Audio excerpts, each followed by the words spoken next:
María escuchó, si recordáis, ¿cómo es que viene a mí la madre de mi Señor?, le dice Isabel. O le dice, bendita tú, y bendito el fruto de tu vientre.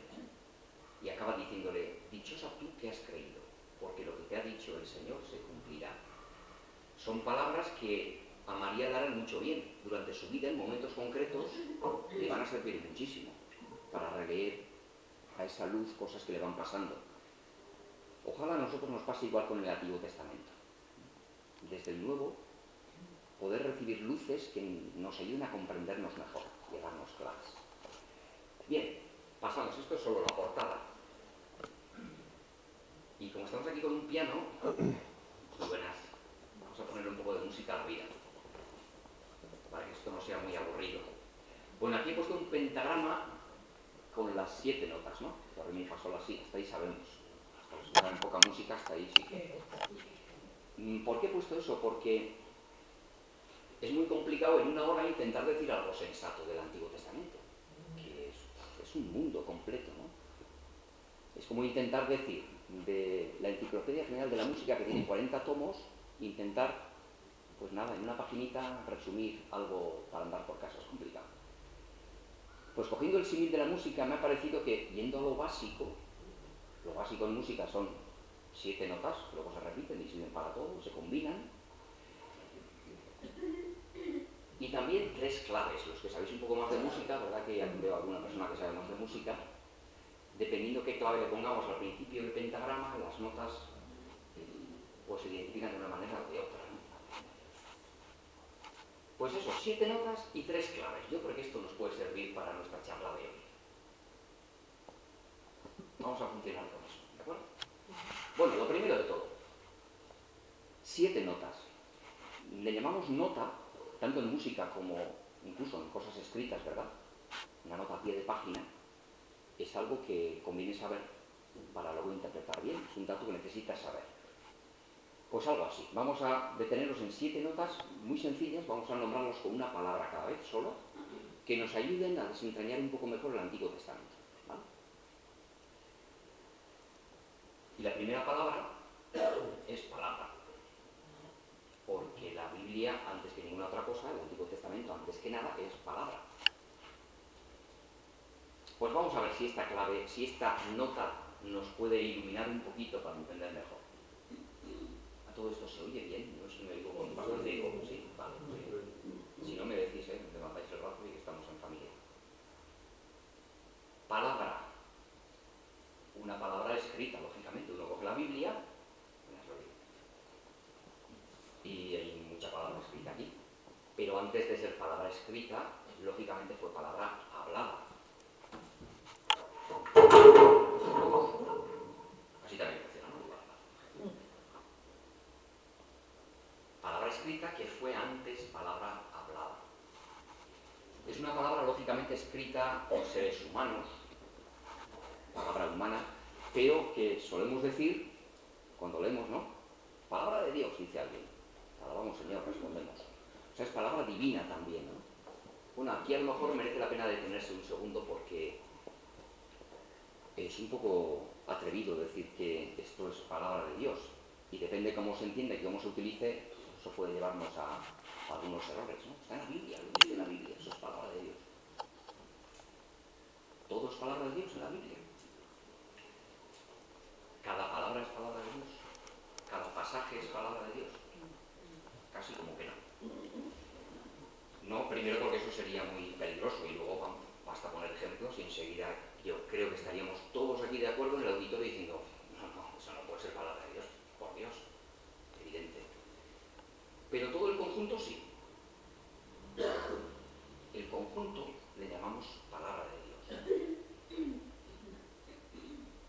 Ya veremos luego, en una de las claves que veremos hacia el final, cómo la Biblia muchas veces se corrige a sí misma, gracias a Dios. Hay pasajes que si los cogiéramos así tal cual, es muy difícil ver ahí algo del Dios en quien nosotros creemos. Y sin embargo, si tomamos la Biblia en su conjunto, vemos bueno, pues que ahí se corrige a sí misma de manera muy bonita. Bueno, pues el conjunto, vamos a llamarle por ahora palabra de Dios al conjunto. Y por terminar, no nos vamos a alargar en cada nota mucho. Yo creo creo que el símil de la música que hemos elegido, para que esto no sea tan aburrido, ayuda a entender un poco mejor también en qué sentido es palabra de Dios.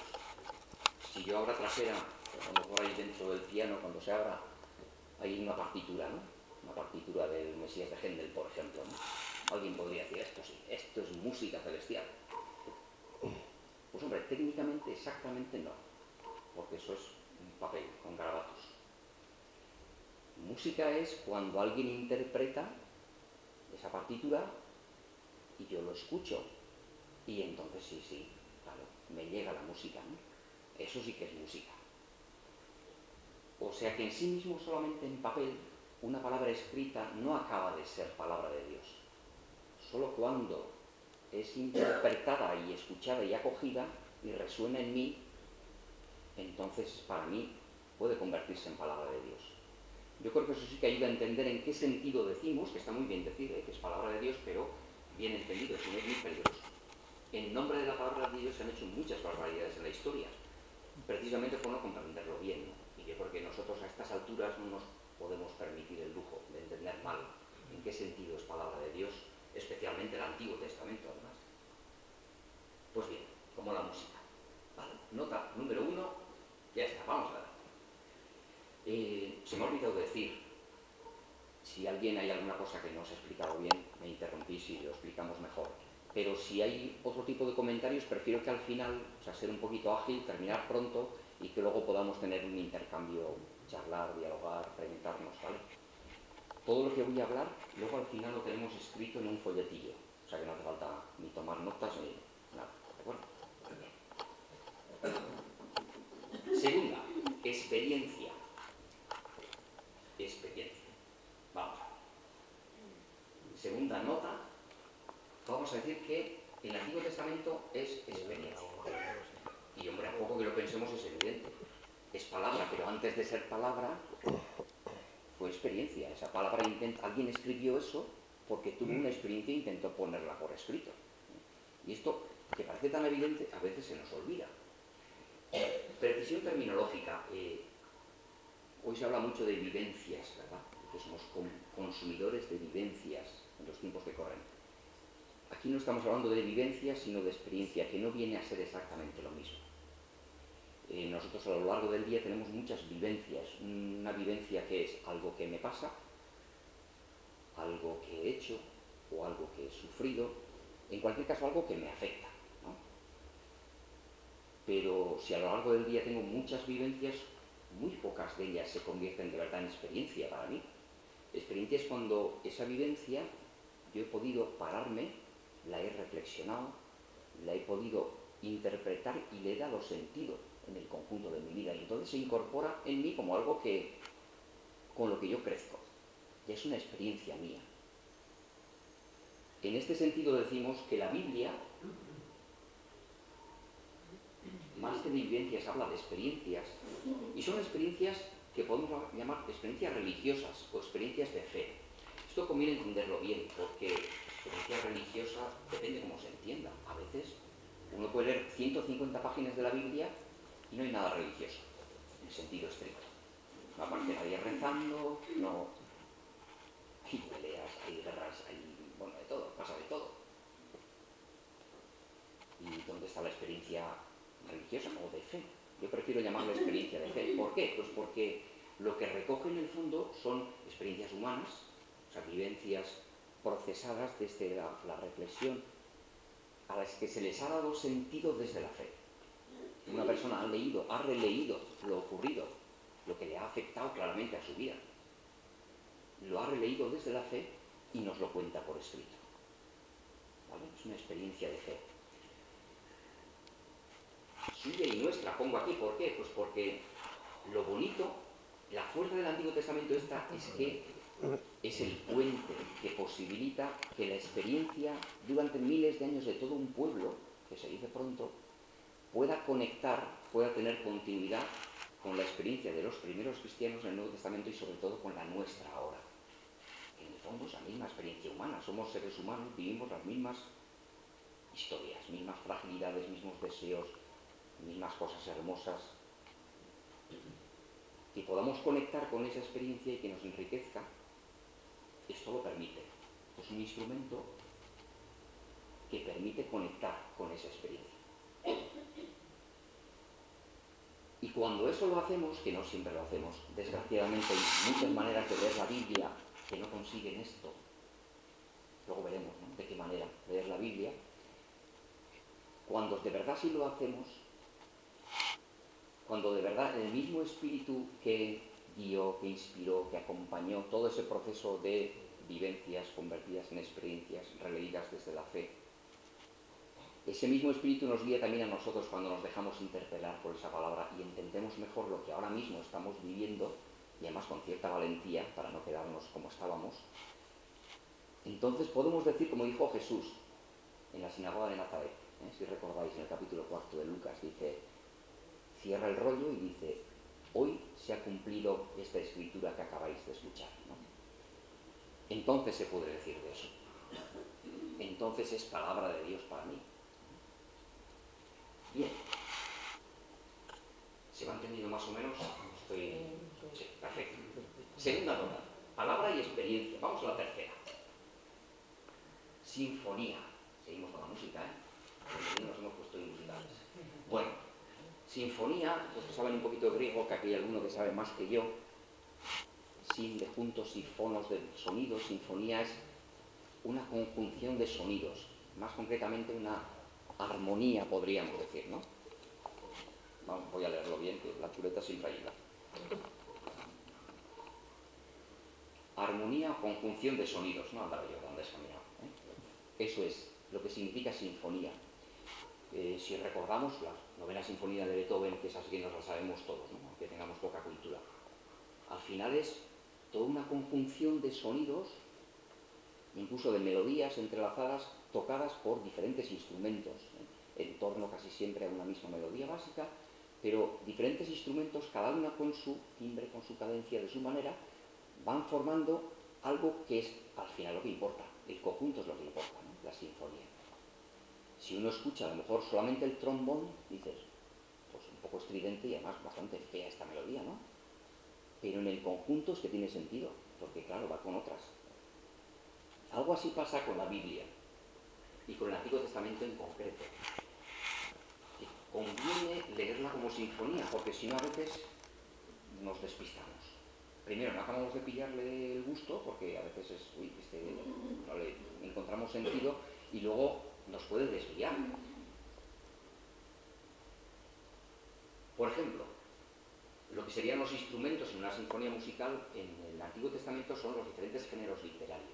Yo alguna vez ponía el ejemplo pensando, si yo tuviera una carpeta de recuerdo de mi abuelo, a quien yo quería mucho, pues en esa carpeta podía haber desde un artículo del Marca, de un deportista, me encantaba todo lo que era el deporte, ¿no? Pues imagínate, una crónica de un partido donde le ganó la Real, que de eso ya últimamente no pasa, pero podía pasar. O un billete que encontró allí de un viaje que él hizo y es que lee, ¿no? O un anuncio, una carta de amor a la abuela, yo qué sé, diferentes cosas muy distintas en esa carpeta. Todo eso forma la sinfonía que a mí me ayuda a conectar mejor y a conocer mejor a mi abuelo, ¿no? Pues en la Biblia es que encontramos una diversidad tan diversa como esa o más, ¿no? Encontramos poemas, por ejemplo, los mismos salmos son poemas, son oraciones en forma de poema, incluso para ser cantados, pero hay otros poemas distintos, el Cantar de los Cantares. Encontramos rituales, encontramos colecciones de leyes, de normas, encontramos relatos históricos donde se nos cuenta cosas sucedidas tal cual, a veces un poco a lo bilbaíno, un poquito aumentadas, pero reales. Relatos míticos, colocados en los orígenes para explicar cosas, otros relatos de ficción distintos, tipo parábolas.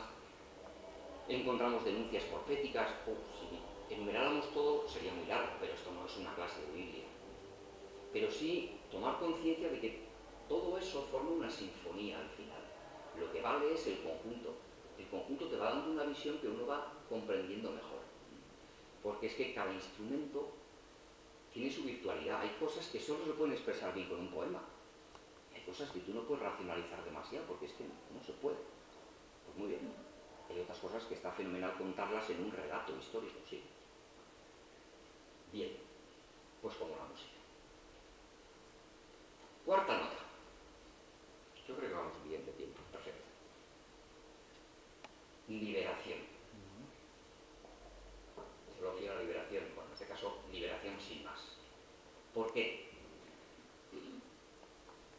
imagino que todos los que estamos aquí tenemos una cultura bíblica básica suficiente como para saber que la Biblia, y el Antiguo Testamento evidentemente, empieza por el Génesis, ¿no?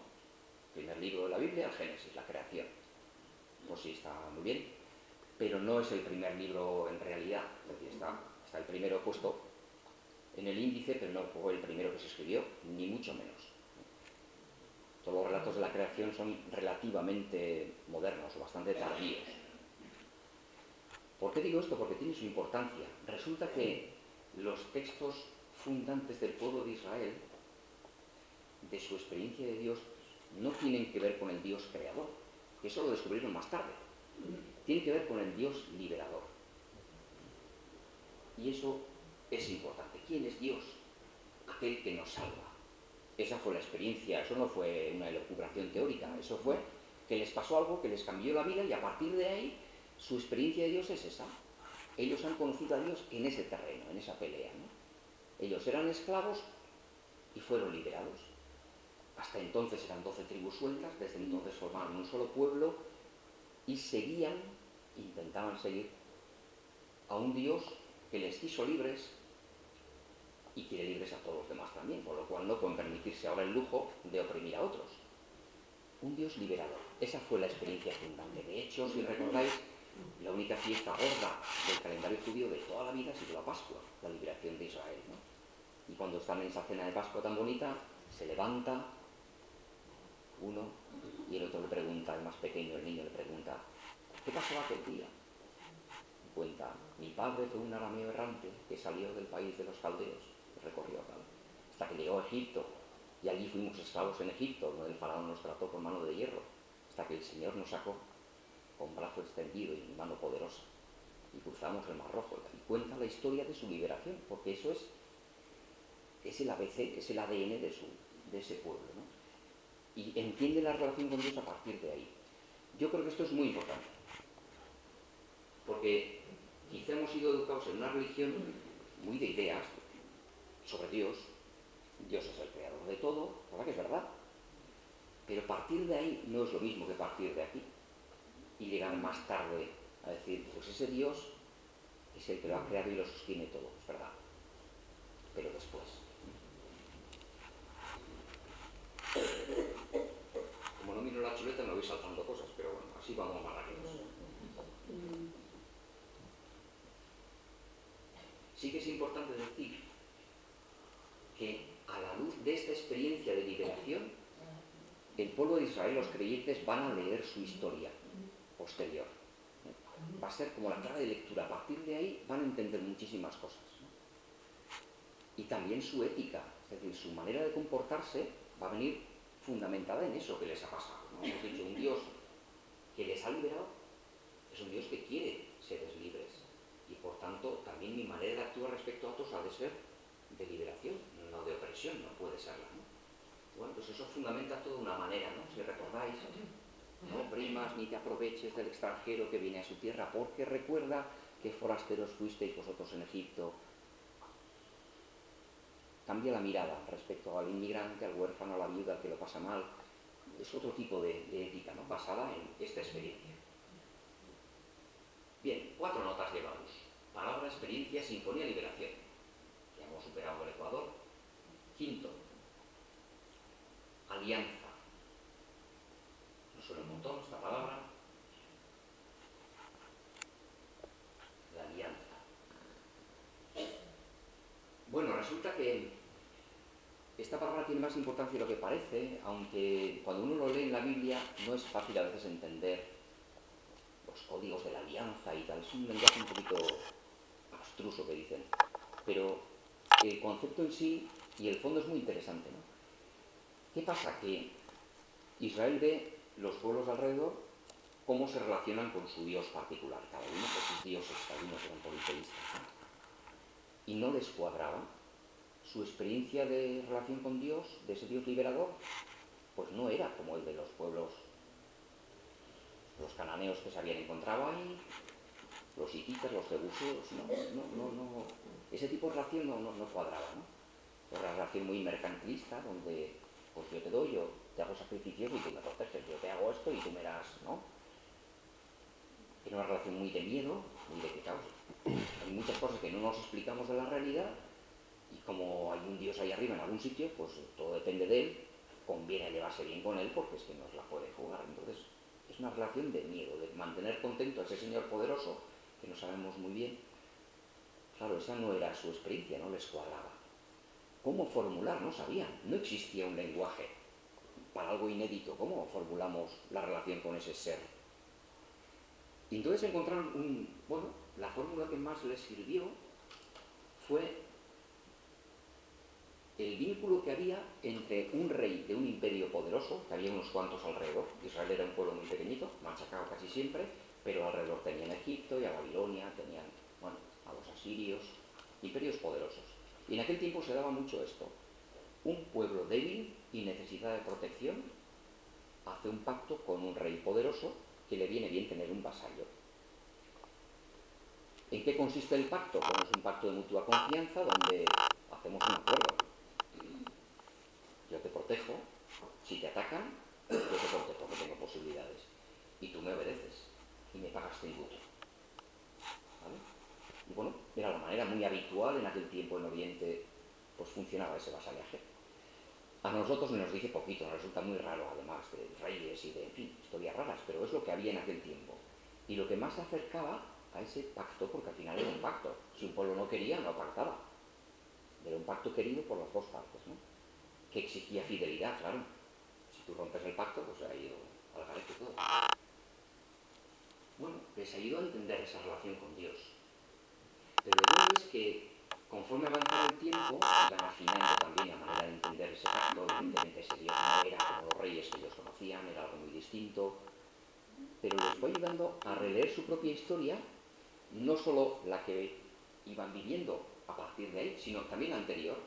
Las cosas que les habían pasado antes las releían en clave de alianza. Si recordáis la historia de Noé, relato mítico, ¿verdad? No la sabemos muy bien, no sé si alguien ha visto la película. Y bueno, está contada en clave de alianza, ¿recordáis?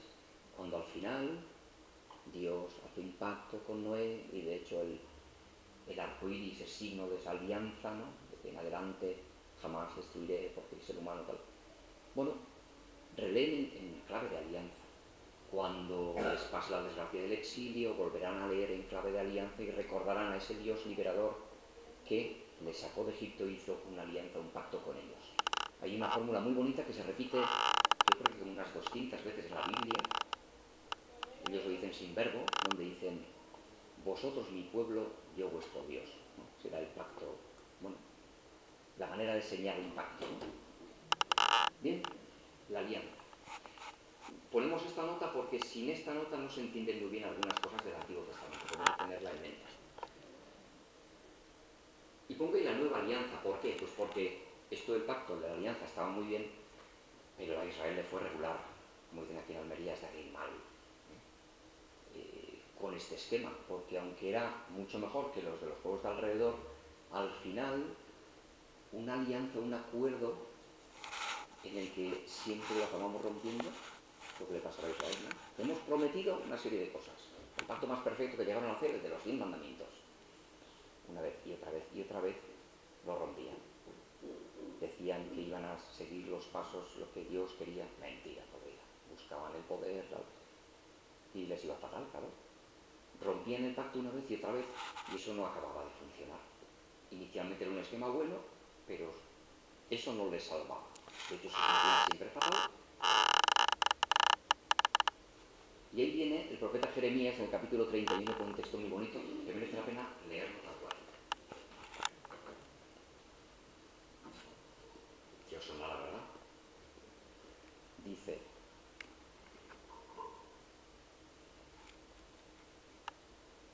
mirad que llegan días, oráculo del Señor, en que haré una alianza nueva con Israel y con Judá. No será como la alianza que hice con sus padres cuando los agarré de la mano para sacarlos de Egipto, la alianza que ellos quebrantaron y yo mantuve. Así será la alianza que haré con Israel en aquel tiempo futuro, oráculo del Señor. Meteré mi ley en su pecho, la escribiré en su corazón. Yo seré su Dios y ellos serán mi pueblo. Bien, bueno, ahí se abre una promesa de una alianza nueva, como diciendo así no vamos por buen camino. Como Dios no haga algo, como esto no lo superemos, pero bueno, hay una puerta muy interesante del Nuevo Testamento desde ahí, ¿no? Bien, vamos a ver.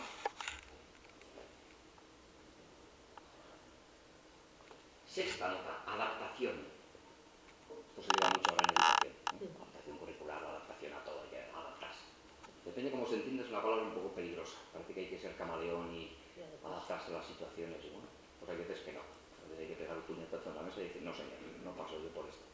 Pero, bien entendida esta palabra, tiene su importancia y para Israel fue muy, muy, muy importante. Un ejemplo, vamos a ver.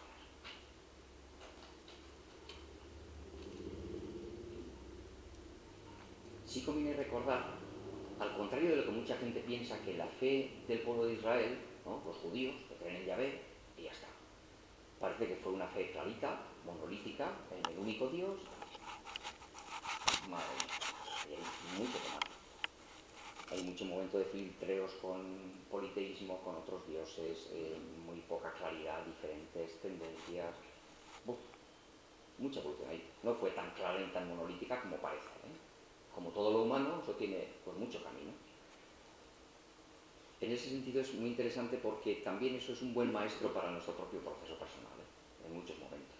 Que siempre es una fe en proceso y en evolución, gracias a Dios. Quizá la parte más interesante de la historia de Israel en esto sea recordar que Israel empezó siendo un pueblo nómada durante mucho tiempo. Y eso marca un montón.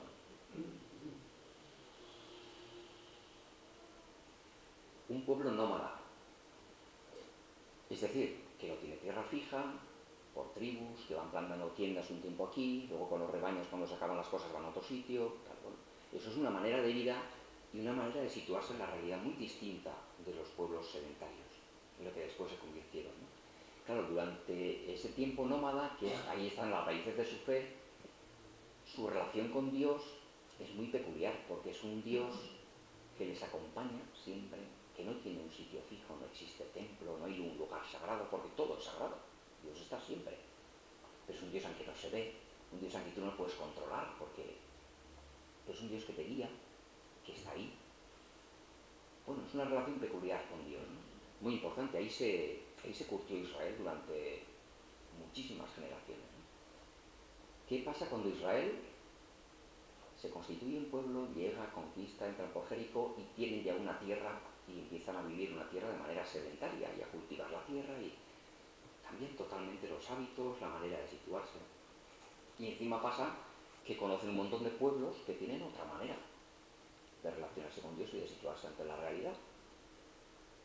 Tienen dioses, primero que se pueden ver porque pueden hacer imágenes.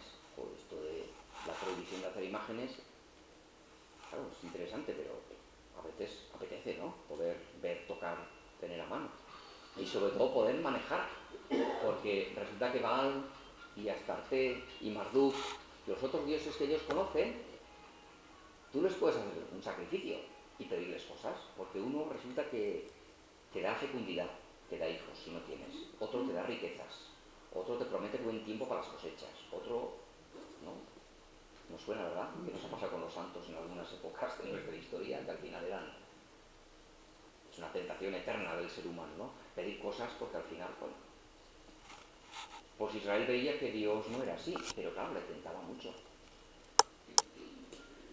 ¿Qué hace Israel en ese tiempo? Pues de todo. Hay mucha gente que acaba cayendo en la idolatría y entonces apunta al Dios que más le favorece en cada momento. Pues ahora también pasa, ¿no?, bastante eso. Yo creo que los tiempos que corren también son muy, muy plurales, muy abiertos, donde hay mucho diosecillo y mucha oferta de felicidad barata en muchos sitios, ¿no? Entonces, bueno, esa tentación está ahí y cada uno es libre y pues basta mirar, ¿no? Pero lo bonito también es ver cómo Dios va haciendo camino con su pueblo, ¿no?, por medio de los profetas, que son gente que ahí va recordando cosas importantes, que va guiando un poco, y algunos se dejan guiar, se van guiando en algo que es muy importante y que algunos de los que estáis aquí conocéis muy bien, Rafa, que es el discernimiento. Discernimiento, una palabra muy esencial en nuestra fe, que es decir, oye, vamos a ver, vamos a discernir, vamos a distinguir de todo eso que es tentación, que me aparta de mi verdadero ser, aunque sea muy tentador, pero yo sé que esto no me está llevando a lo mejor. Y que es enriquecimiento, porque, oye, los otros me aportan cosas que yo no tengo, o me ayudan a comprender mejor. A ver, que aquí yo no soy el más sabio de todos aquí. Estos otros pueblos y esta otra gente, y estos inmigrantes que vienen, tienen mucho que aportarme, yo tengo mucho que aprender. Está muy bien. Discernimiento. ¿Qué es tentación? ¿Qué es enriquecimiento? ¿No? Y ahí camina Israel. De hecho, su fe se reformulará de ser una fe nómada a ser una fe sedentaria, pero se va enriqueciendo, van incorporando un montón de cosas muy interesantes. Por ejemplo, todo el tema de la creación, del Dios creador, es una conquista de este tiempo. De cuando son sedentarios, van descubriendo que toda esa belleza procede de alguien que no solo la ha creado alguna vez, sino que la sostiene y la hace posible y que proviene de él. La naturaleza, el placer, el gozo. Antes le estaban de uñas antes de decir, oye, eso viene de Dios y es bueno, no le tengamos miedo a eso. Un montón de cosas que van incorporando de las culturas de alrededor con discernimiento. Y van afinando su relación con Dios, evolucionando en su fe, ¿no? Adaptación, ¿vale? Mejor discernimiento que adaptación en realidad. Todo esto a muchos nos sonará engancha con el tema de los signos de los tiempos, ¿verdad? Que parece que esto era una cosa del Antiguo Testamento y ya no hace falta. Pues no, señor, hace falta y mucha, porque Jesús lo dice en el Evangelio, ¿no? Si recordáis, sois capaces de decir qué tiempo va a hacer mañana mirando el cielo y las nubes, ¿no? Y no sois capaces de leer los tiempos y lo que, por dónde va la voluntad de Dios y por dónde tienes que crecer. Los signos de los tiempos, ¿no? Una llamada bonita. Todas estas notas, a ver, no son solo para que comprendamos un poco mejor el Antiguo Testamento. Esto es un instrumento, en el fondo es para que nos comprendamos mejor a nosotros mismos, ¿no? Y el Antiguo Testamento, de verdad, lo podamos leer de manera creyente e inteligente, o sea, para crecer y evolucionar en nuestra fe. Perdonad que me enrollo un poco, ¿eh? Y vamos acabando. Séptima nota. El exilio. Bueno, esto nos suena a todos bastante.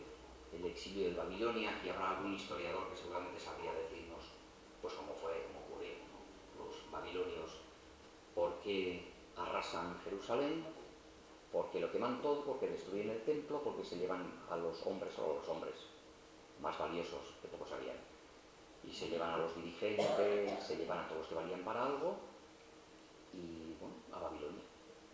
50 años, 2 generaciones de crisis absoluta, porque de repente, de ser un pueblo bastante bien situado, ya no tienen riqueza, no tienen rey que les gobierne, no tienen templo, que ya se supone que la certeza de la presencia de Dios en medio del pueblo, no tienen sacerdotes, no les queda nada.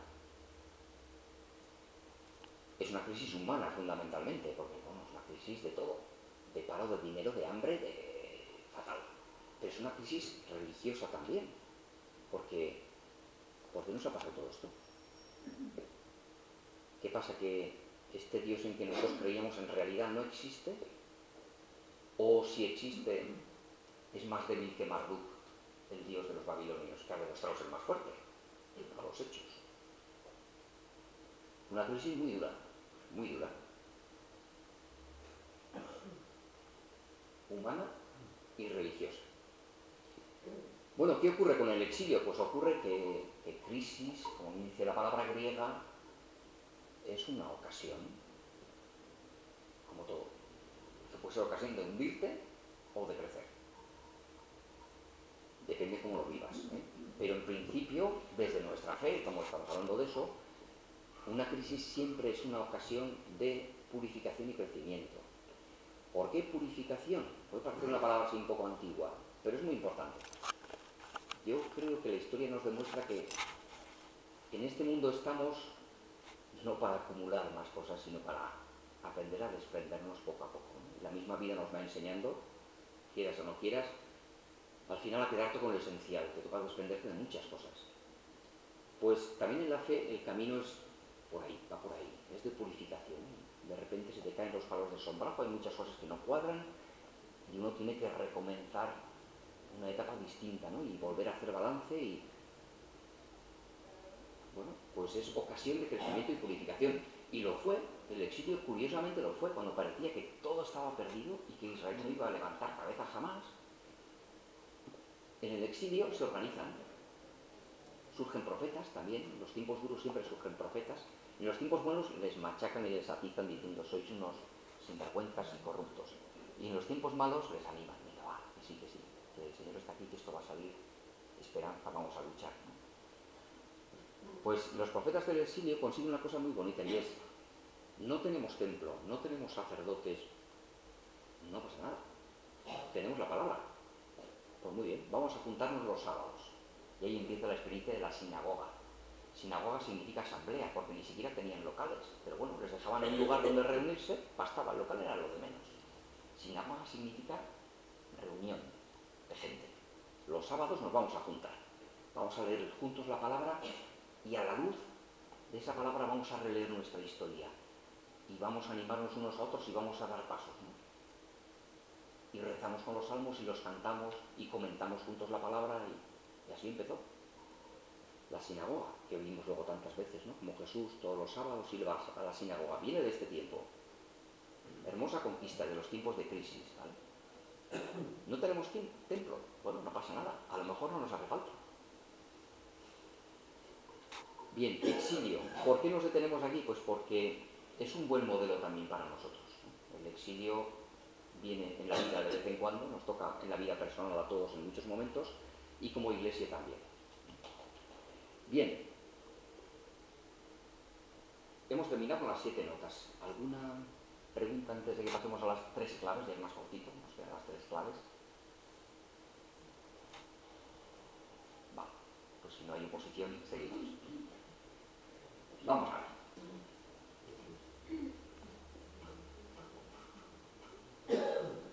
Si las notas eran, habíamos dicho que las notas eran aquello que conviene saber, ¿no? Como las notas a pie de página, para no perderse. Las claves son, por decirlo de algún modo, vamos a decirlo también con el símil musical, aquello que aplicándolo nos permite interpretar correctamente un texto, sea musical o bíblico también, ¿no? Cuando aplicamos una clave, solemos decir a veces, ¿no? En estos tiempos nuevos necesitamos una nueva clave de interpretación, de comprensión, porque lo anterior no nos sirve. Claves. Eso vamos a intentar exponer aquí. Me pasó hace poco, no sé si alguna habéis visto una película, me gusta bastante el cine, que se llama La sal de la tierra. ¿Ha llegado a Almería o suele venir con un poquito de retardo? No, ya no. Yo en este momento tengo la suerte o la desgracia de vivir en Madrid y allí he llegado todo. Pues La sal de la tierra es una película que han premiado en el Festival de Cine de San Sebastián, premio del público, y en Cannes, premio del jurado. Y es una película de Sebastián Salgado, que os sonará, fotógrafo famoso brasileño. Y a mí me gustó muchísimo, la recomendé a unos amigos. Fueron a verla y se quedaron fríos. Porque uno esperaba eso, una historia, una trama, ¿no? Con un nudo de desenlace y tal, y no tiene, porque es un poco documental, claro. Pues, y el otro esperaba, ya no me acuerdo qué, pero esperaba otra cosa. Y pues no la acabo de... ¿Por qué cuento esto? Por las expectativas. Que depende de qué le pidamos a una cosa, pues a veces te pierdes, en sí mismo puede ser buenísimo, pero como tú estabas esperando otra cosa, te lo has perdido, no lo has pillado. Con la Biblia nos pasa muchísimo esto. Nos pasa mucho esto. Y de hecho, la primera clave la voy a titular así. No te des peras al olmo. Porque este dicho castizo que lo entendemos todos a la primera, nos pasa mogollón en tema bíblico, ¿eh? Lo mejor es poner un ejemplo, yo creo, pero vamos a empezar con, como si no os aburrís y alguno está ya dando cabezadas, voy a poner un cuadro para que pensemos, ¿vale? Esto vale para el Antiguo Testamento, pero en realidad, como casi todo lo que estamos diciendo, vale para la Biblia entera. 3 preguntas. Si ahora preguntáramos, a ver, examen, ¿qué es la Biblia para ti? ¿Qué buscas en ella? Cuando la escuchas, cuando se lee en misa o cuando alguna vez te ha dado por ahí has leído un texto. ¿Y qué crees que te pide? ¿O a qué te invita? ¿Vale? Por decirlo de otra manera. 3 preguntas. ¿Qué es, en tu opinión? ¿Qué buscas? ¿Y qué crees que te pide o a qué te invita? ¿Vale? Piensa cada uno un momento así en frío, es difícil, pero ¿tú qué dirías, no? ¿Qué te sale decir?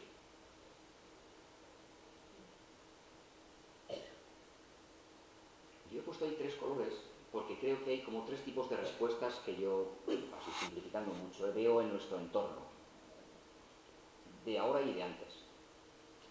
Una gente que responde de esta manera. ¿Qué es la Biblia? Pues la Biblia es la verdad sobre Dios. Te dice quién es Dios, cómo funciona, qué hace. Ahí está, la verdad. ¿Qué buscamos? Certezas. ¿En qué tengo que creer? A ver, a mí que me digan en qué tengo que creer. Pues esto, ¿no? Y ¡pum! Ya está, si está la Biblia. ¿Y qué nos pide? Pues conocer, saber eso. Es que hay gente ignorante por ahí, es que ni sabe, fíjate, es que ni se ha leído la Biblia y claro, no sabe. Bueno, pues esto es un tipo de respuesta. Hay gente que vive en esta clave, más o menos. Otras personas, si les preguntas qué es, no te dirían eso, te dirían más bien que la Biblia es la ley de Dios. La Biblia es la ley de Dios. La Biblia dice lo que hay que hacer, cómo hay que vivir, ¿no? Y entonces, ¿qué busco yo en la Biblia? Pues busco valores y normas que me orienten cómo me tengo que comportar, ¿no? Hoy me contaba una que es un poco fuerte, pero en un chiste que ha debido circular por el internet, al minuto de quemarse Campofrío, decía, señor, que cuando te teníamos que librar a España de los chorizos no era esto. ¿Cómo comportarse en unos tiempos de corrupción? Pues valores y normas. Dice, la Biblia nos da valores y normas, ya está. Dice, ¿cómo hay que comportarse? Bueno. ¿Y qué nos pide? Pues nos pide obedecer. Hombre, una vez que sabes lo que hay que hacer, pues te aplicas el cuento y lo haces. ¿No? Va. Un segundo modo de acercarse a la Biblia. Y un tercero. ¿Qué es?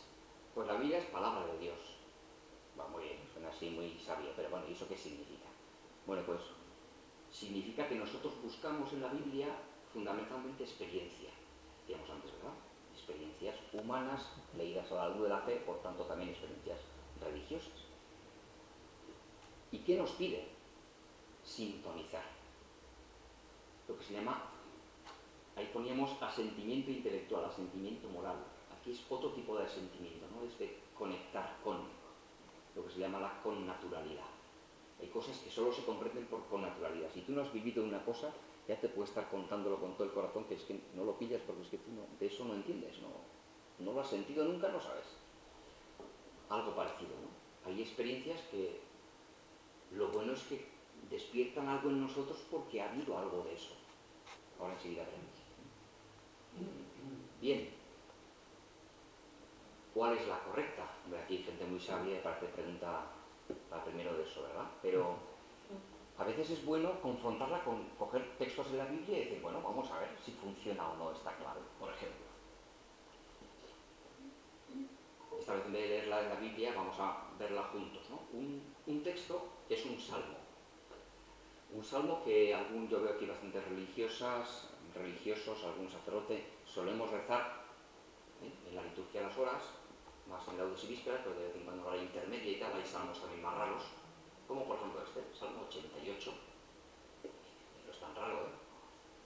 Dice, Señor Dios mío, de día te pido auxilio, de noche grito en tu presencia.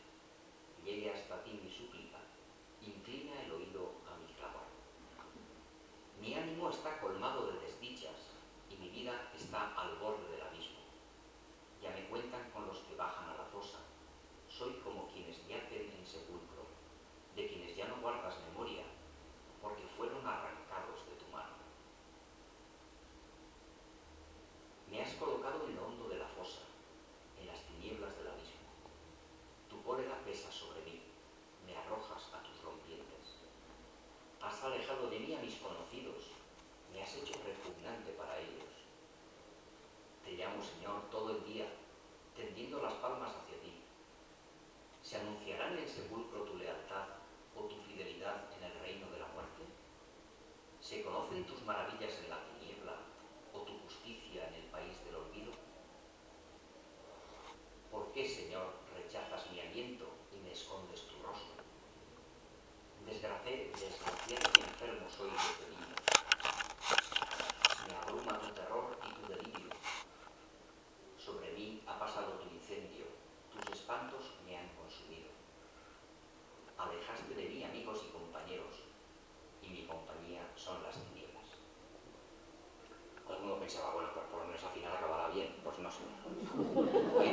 Ahí termina. Para películas, bueno, pues eso está en la Biblia, pues eso hay muchas, ¿no? Pregunto, el esquema anterior, ¿no? ¿Recordáis? Verdades, valores y normas, experiencias. Uno puede decir, vamos a ver, los religiosos y religiosas, ¿cómo pueden rezar esto? ¿Por qué rezan esto de vez en cuando? Mira tú que hay oraciones más bonitas, ¿no? Lo rezarán, pregunto, porque encuentran ahí verdades sobre Dios.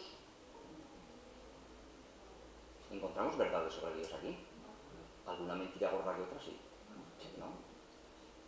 Dice que Dios le ha machacado, no sé, en fin, ¿no? Ya lo hemos leído. Pero entonces será porque encuentra normas de comportamiento, ¿no? No hay ni una sola norma de comportamiento, no hay nada moral aquí. Esto no es esto es una oración, no hay nada de moral. ¿Y entonces por qué? Pues lo que decíamos, la tercera, ¿no? Por sintonía, por connaturalidad. Los religiosos cuando rezan esto se ponen en la piel de un montón de gente que está viviendo esto, y eso lo sabemos, no hace falta irse muy lejos, cerca de nosotros hay gente que está viviendo momentos muy duros en su vida y no entiende por qué este sufrimiento, y además es que no ve salida. Y es muy normal que diga esto y que le irrite a Dios. Señor, ¿por qué, no? ¿Qué me has hecho? Y nosotros lo entendemos. ¿Y qué es lo más humano que podemos hacer? Ponernos en su piel y en solidaridad con ellos rezar esto. Aunque nosotros no diríamos esto desde nuestra perspectiva ahora mismo, pero también tiene su qué, poder rezar, ponerse en su lugar y orar por esta gente, por estas personas, ¿no? Gente a la que queremos y que está viviendo esto y que ojalá, pues seguramente ya saldrá, pero ahora mismo no puede más que rezar así, pues como le pasó a Job y como tantas otras. Pues ese es el planteamiento correcto. Esto es experiencia humana y religiosa, aunque sea equivocada en algunos momentos, pero es lo que hay y es lo que hace evolucionar. Y eso hay que vivirlo así. Yo creo que esto sí que ayuda, este pequeño ejemplo ayuda a ver que o a la Biblia vamos de verdad intentando sintonizar con la experiencia de fondo que hay ahí, o nos equivocamos, y es que nos pasa como la película. Como esperábamos otra cosa, pues no. Vale, bueno. Segunda clave. Casi la hemos anunciado. Rastrear la experiencia de fondo que hay ahí. Hay que ser un poco rastreadores, porque a veces es muy evidente y otras veces no es tan evidente lo que hay detrás de ese texto, ¿no? De lo que se cuenta ahí. Ayuda un poquito saber el proceso de cómo se han escrito normalmente los textos. Lo vamos a repasar así muy rapidito, pero no me gustaría detenerme aquí porque si no, a veces nos vamos de charlas bíblicas con la sensación de qué poco sé, madre mía, qué desastre, es que saber mucho para entender la Biblia, claro. Pues no. No, porque entonces no sería nada sabio por parte de Dios que tengamos algo que solo sirva a un 1 por 1000 de gente que estudia teología. Eso no puede ser. ¿Por qué grita Jesús? Te doy gracias, Padre, porque estas cosas las entienden los pequeños y sencillos, y sin embargo les están escondidos a los sabios y entendidos. A ver, lo de Dios está al alcance de todos, tiene que estarlo, eso es evidente. Luego, la cosa tiene que ser sencilla, es cuestión más de actitudes, de sentido común, no hace falta saber mucho.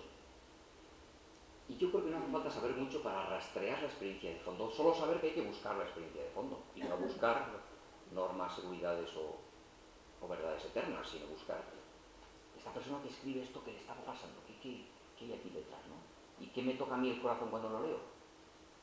Hay mucha gente sencilla que tiene una intuición estupenda, Isabel, por mucho más que nosotros, enseguida capta, porque les dice, porque les mueve, lo ven. Bien, repasando rápido, sin detenernos mucho en esto, se podría decir que la mayoría de los textos del Antiguo Testamento están escritos según una serie de pasos. Al principio siempre hay algún hecho real, algún suceso, algo que ha ocurrido. Comentamos una vivencia, ¿no? Algo que te ha pasado o que has hecho, pero que en cualquier caso te ha afectado. ¿Vale? Después de eso hay una reflexión a la luz de la fe, por eso le llamamos reflexión religiosa, ¿no? Que es cuando se convierte en experiencia. Primero una vivencia, luego una experiencia.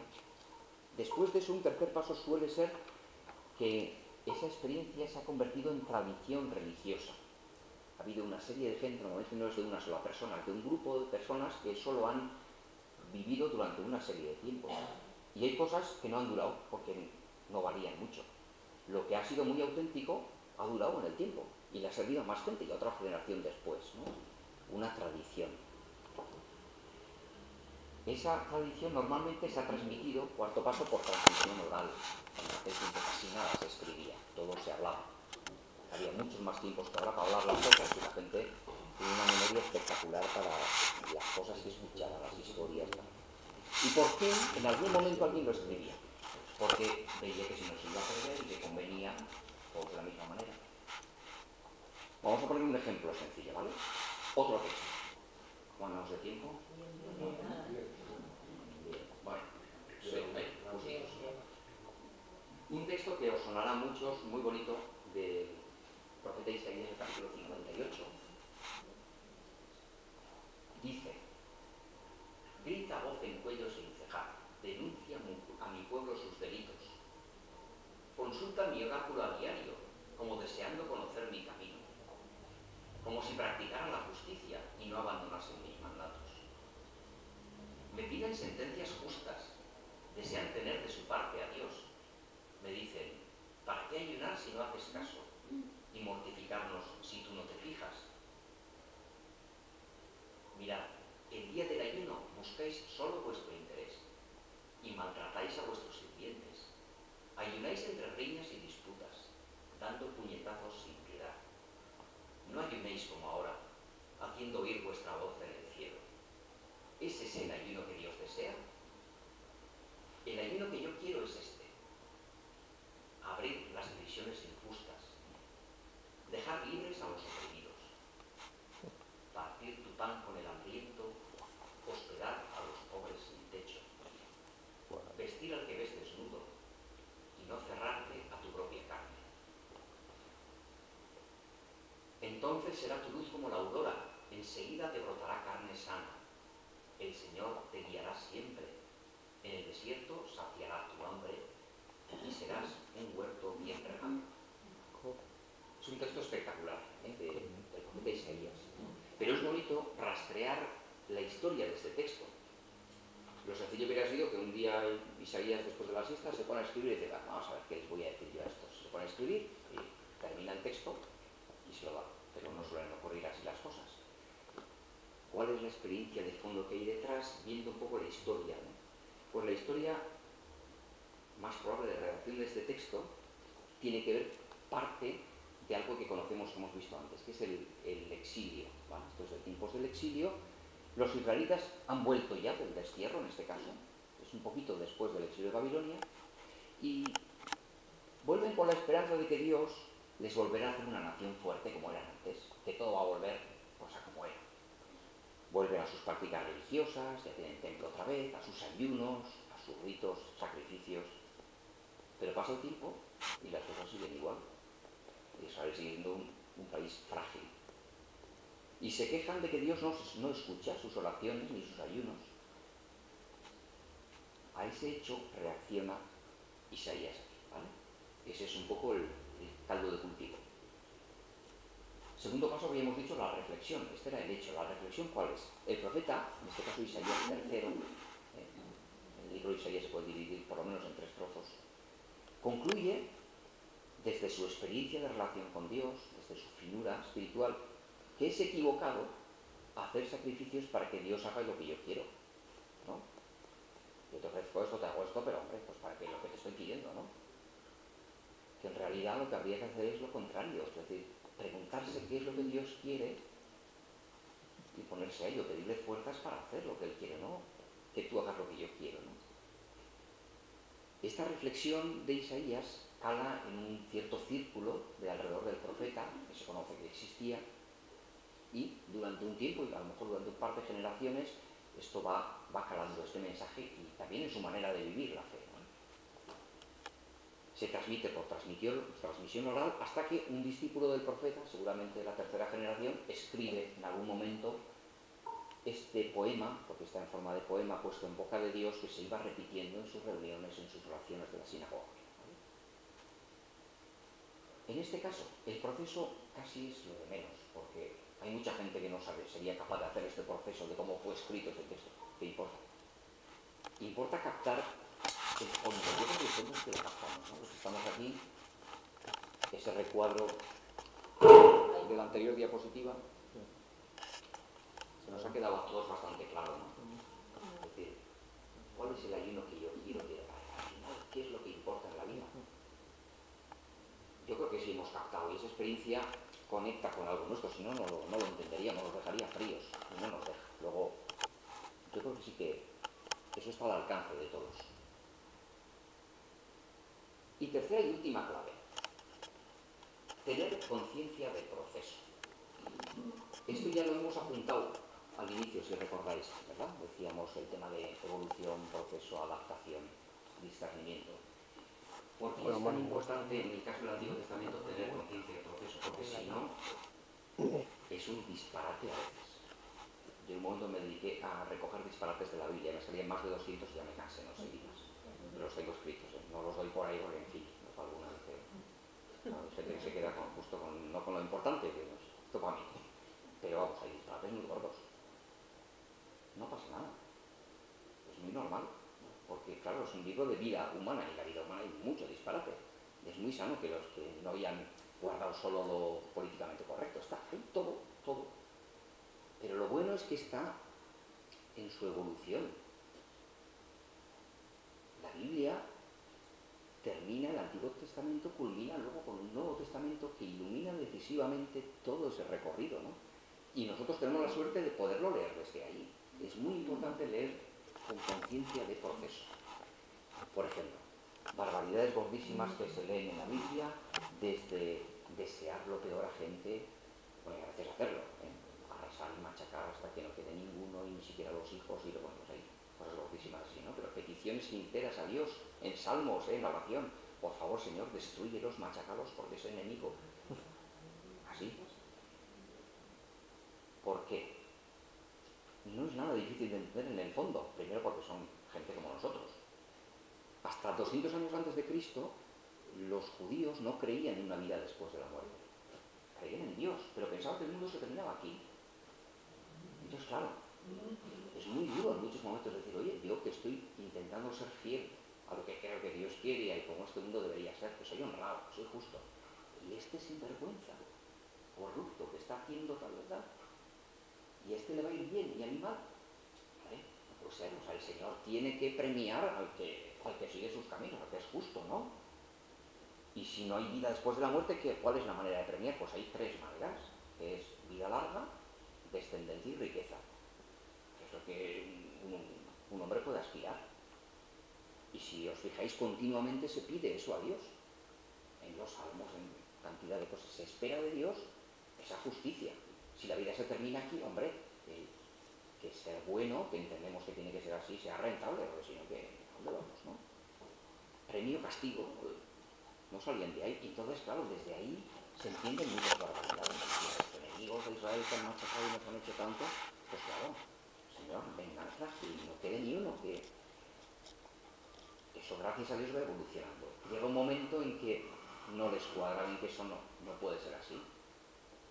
Les cambia mucho el chip cuando de repente hay gente buenísima, a la que ellos admiran, con una fe enorme en Dios, que es capaz de dar su vida en edad temprana, cuando todavía no han cumplido su vida y a lo mejor ni siquiera tienen descendencia. ¿Y cómo son capaces de dar la vida por otros, sabiendo que luego no hay nada más? No puede ser. Bueno, cuando entran en crisis las cosas con los científicos, ¿no? Cuando un modelo no te explica la realidad, hay que cambiar de modelo, hay datos que fallan, ¿no? Pues, y llega un modelo nuevo, mucho más completo, donde el sentido es mucho más profundo, ¿no? Y es que este Dios de la vida no puede dejar que esto termine aquí. Esto hay muchos signos que nos hablan de que esta vida está llamada a plenitud, hay otra cosa. Evidentemente con Jesús eso pega un salto ya definitivo, pero ya antes, 200 años antes, empiezan los primeros textos, Daniel, tal, donde se vislumbra la resurrección y ya hay otra visión. Pero hasta entonces es explicable, o sea, muchos errores son bastante normales. Y la Biblia se va corrigiendo a sí misma. Afirmaciones que hacían antes, luego llega otro texto posterior que dice, no, eso no es así. O sea que el proceso de evolución es muy interesante y es muy bueno tener eso en mente. No nos podemos encontrar a veces con textos que nos descoloquen, pero sabemos que eso no es definitivo, que eso es pues parte como de la historia humana, de los errores de los seres humanos y luego, ¿vale? Podríamos terminar aquí, pero una vez le di esto que estaba yo escribiendo a un marianista para que me dijera cómo lo veía, si faltaban cosas, y me dijo, pues mira, me gusta bastante, pero creo que te falta una cosa fundamental. Digo, ¿qué me dices? Sí, sí. Te falta la clave cero. A la vez. Y sí, señor, os he añadido la clave cero, porque tenía toda la razón del mundo. Sí, sí. Clave previa o básica. ¿Cuál es la clave previa o básica? Quizá más importante que todo lo anterior, porque habrá gente que por cultura o por historia quizá no pueda acceder a algunas de estas cosas sesudas. Es una clave que podríamos llamar lo que Jesús solía decir, ¿no? A muchas personas, no temáis, soy yo. Es decir, que es la clave del fiarse. Cuando uno va al médico, si no te fías de él, ya no vale para nada. Porque lo que te va a decir, por muy bueno que sea, si tú no te lo crees. Pero nos pasa con todo, en las relaciones humanas igual. O sea, la duda, la desconfianza, lo mata todo. O te fías o es que no funciona nada. Si recordáis, Jesús solo pedía una cosa, no pedía nada a cambio, no pedía nada de eso. Dice, ¿crees que puedo hacerlo? Ten fe. Si crees, pues que si no, no podía. No le dejan actuar, ¿no? Pues con la palabra pasa igual. La palabra puede ser muy transformadora. Bueno, tenemos muchos casos de gente a la que la palabra ha cambiado la vida. Ha iluminado definitivamente, se ha convertido en una persona profunda, cariñosa, serena, entregada, que da gusto, de las que te dan envidia. Y dicen, yo quiero ser así, ¿no? Esa alegría que contagia. Y te dicen, sí, sí, yo es que en la palabra encuentro alimento, pero sin esta clave no funciona. Al final es creerse, no temas, soy yo el que te habla y te interpela a través de estas palabras humanas que estás ahora escuchando, ¿no? Si tú te dejas y acoges, yo puedo llegar a ti y puedo hacer que evolucione tu experiencia y tu fe. Yo creo que esta clave es fundamental, o sea, una confianza de base, acercarse a la palabra con esa apertura. Y termino con una cita del Apocalipsis, capítulo 3, que dice esto tan bonito, ¿no? En boca de Dios lo pone, mira que estoy a tu puerta, llamando. Si escuchas mi voz, mi palabra, en la Biblia, y me abres tu corazón, en este caso, podré entrar y cenaremos juntos. Y ya verás, ¿no? El resto. Pues bueno, yo creo que esta es la invitación.